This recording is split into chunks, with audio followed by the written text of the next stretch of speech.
अस्सलाम वालेकुम नाजरीन, आप देख रहे हैं KTV HD न्यूज़ और मैं हूं आपके साथ नीलम नवाब। आइए चलते हैं आज की इलाकाई खबरों की तरफ।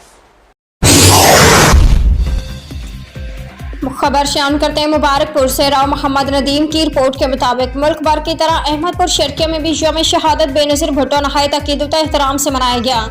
मखदूम सैयद नसीम अब्बास बुखारी की क़यादत में बुखारी हाउस जानूवाला में एक तकरीब का इनेकाद किया गया। मुल्क भर की तरह अहमदपुर शर्किया में भी 27 दिसंबर मोहतरमा बेनज़ीर भुट्टो का यौम शहादत नहायत अकीदत एहतराम से मनाया गया। मखदूम सैयद नसीम अब्बास बुखारी की क़यादत में बुखारी हाउस जानूवाला में एक तकरीब का भी इनेकाद किया गया। सैयद नसीम अब्बास बुखारी शहीद बेनज़ीर भुट्टो की सियासी जिंदगी पर रोशनी डाली।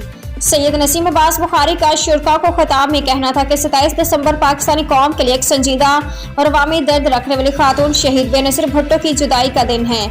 उन्होंने कहा कि शहीद ज़ुल्फ़िकार अली भुट्टो के खानदान ने पाकिस्तान में जमहूरियत की बहाली के लिए और पाकिस्तानी कौम के लिए लाजवाल कुर्बानियाँ दी हैं। सैयद नसीम अब्बास बुखारी ने कहा कि मोहतरमा शहीद बेनज़ीर भुट्टो का फलसफा आज भी जिंदा है।